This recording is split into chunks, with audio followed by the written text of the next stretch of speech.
Number 26، سورہ الحجرات، آیت number 7، صفحہ نمبر 667، صفحہ نمبر 667۔ بسم اللہ، الحمد للہ، والشکر للہ، والصلاة والسلام علی رسول اللہ وعلی آلہ واصحابہ وازواجہ وبناتہ واتباعہ وذرریاتہ اجمعین، اما بعد، اعوذ باللہ من الشیطان الرجیم، بسم اللہ الرحمن الرحیم۔ وَاعْلَمُوا أَنَّ فِيكُمْ رَسُولَ اللَّهِ لَوْ يُطِيعُكُمْ فِي كَثِيرٍ مِّنَ الْأَمْرِ لَعَنِتُّمْ وَلَٰكِنَّ اللَّهَ حَبَّبَ إِلَيْكُمُ الْإِيمَانَ وَزَيَّنَهُ فِي قُلُوبِكُمْ وَكَرَّهَ إِلَيْكُمُ الْكُفْرَ وَالْفُسُوقَ وَالْعِصْيَانَ أُولَٰئِكَ هُمُ الرَّاشِدُونَ۔ صدق اللہ مولانا العظیم وصدق رسولہ النبی الکریم، ونحن علی ذلک لمن الشاہدین والشاکرین، والحمد للہ رب العالمین۔ بامحاورہ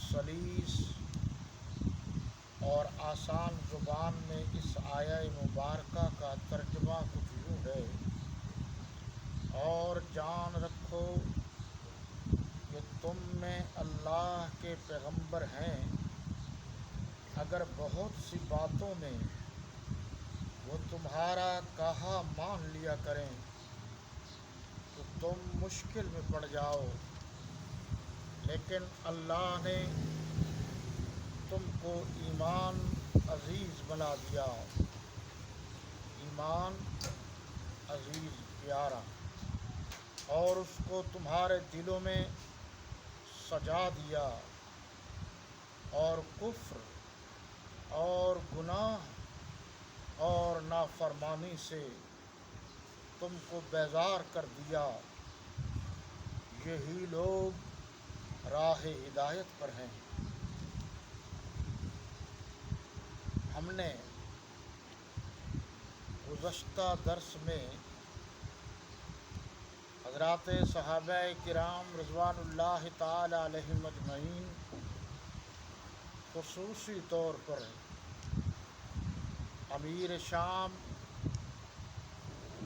خلیفہ برحق، خلیفہ صادق، خلیفہ امین، خلیفہ ششم سیدنا امیر معاویہ رضی اللہ تعالی عنہ کے فضائل و مناقب، ان کی سیرت و صورت اور سیرت و کردار سے متعلق گفتگو جاری و ساری تھی۔ آپ جانتے ہیں کہ قرآن مجید فرقان حمید کو لکھنے والے حضرات صحابہ کرام رضوان اللہ تعالی علیہم اجمعین ہیں۔ 17 دوسری روایت کے مطابق 21 صحابہ کرام رضوان اللہ تعالی علیہم اجمعین کاتبین قرآن تھے، کاتبین وحی تھے، یعنی آپ صلی اللہ علیہ وسلم جو فرماتے تھے وہ بھی لکھتے تھے۔ اس کے علاوہ ان کی ڈیوٹی تھی کہ وہ قرآن لکھتے تھے، بتاتے اللہ کے نبی تھے، اور آقا دو جہاں صلی اللہ علیہ وسلم پر قرآن اللہ بھیجتے تھے، اور آپ صلی اللہ علیہ وسلم باضابطہ بتاتے تھے اس آیہ مبارکہ کو، اس صورت کے آگے، اس سے پیچھے فلاں جگہ پر جو ہے آپ لکھ دیں۔ تو صحابہ کرام رضوان اللہ تعالی علیہم اجمعین اسی جگہ پر لکھ دیتے تھے۔ تو صحابہ کرام رضوان اللہ تعالی علیہم اجمعین کا سب سے بڑا احسان ہے امت مسلمہ پر کہ انہوں نے قرآن کو جمع کیا ہے، قرآن کو لکھا ہے۔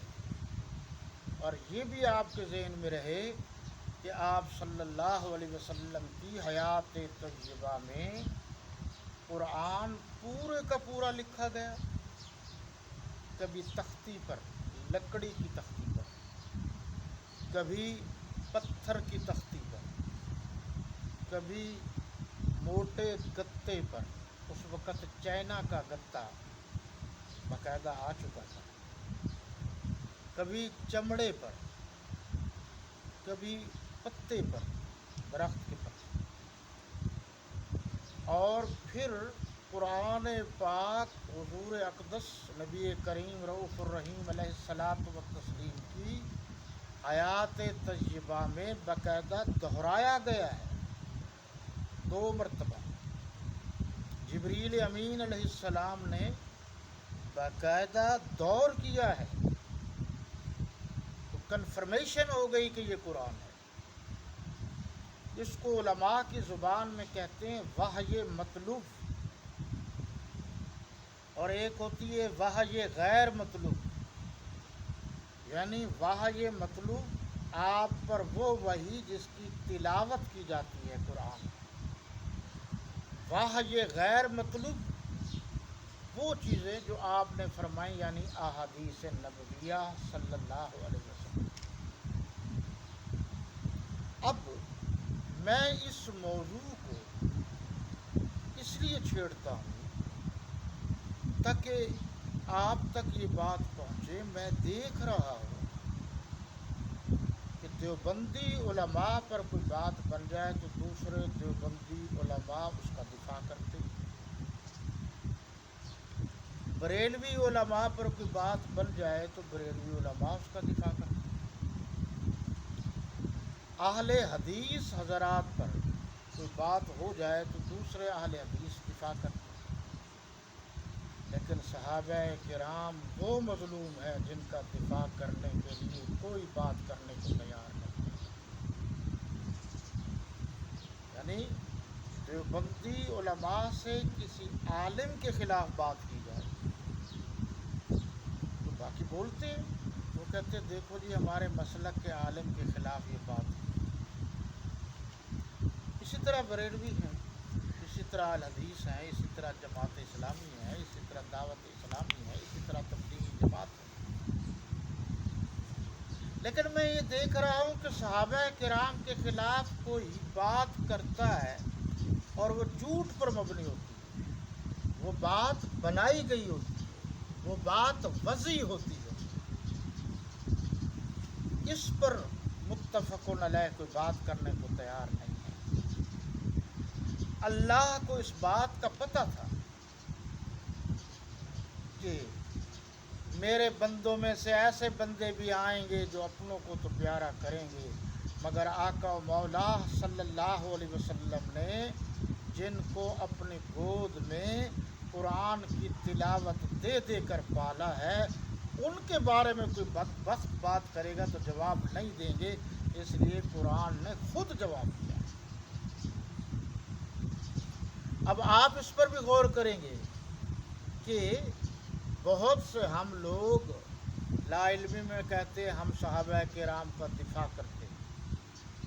بھائی ہم تو صحابہ کرام و اہل بیت اعظام کی غلامی کرتے، نوکری کرتے، چاکری کرتے،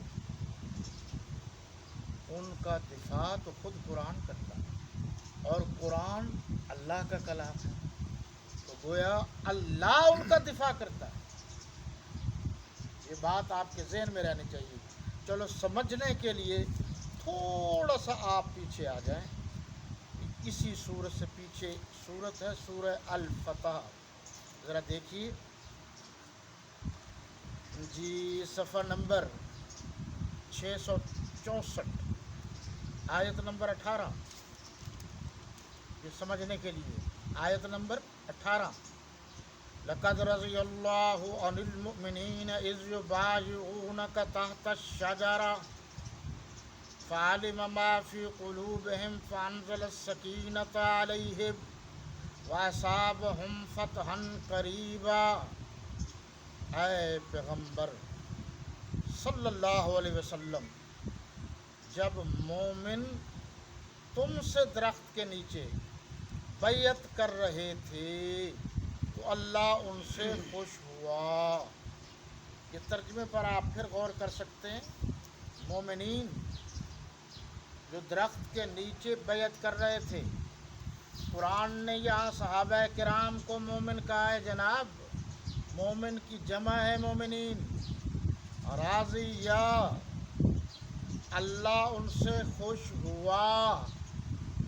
اب یہ تو اردو ہے، خوش ہوگا نہیں، خوش ہو چکا، خوش ہو گیا، خوش ہوا۔ کن سے؟ 1700، 1500، 1900 یا 2100 صحابہ کرام رضوان اللہ تعالی علیہ مجمعین نے درخت کے نیچے بیعت رضوان صلح حدیبیہ کے موقع پر، درخت کیکر کا تھا، بعض نے لکھا کہ بیری کا تھا، ان کے نیچے کے ساتھ سے عثمان غنی رضی اللہ عنہ کے لیے جب بیعت ہوئی تو ان کو دیکھ کر اللہ نے یہ خوشی کا اظہار کیا۔ یہ لفظوں پر آپ غور کریں گے، یہ قرآن ہے۔ اور میری بات یاد رکھیے، لوگ صحابہ کرام اور اہل بیت اعظام کو پرکھتے ہیں تاریخ سے۔ تاریخ اکثر تاریخ ہے، صحابہ کرام کے کردار کو پرکھا جائے۔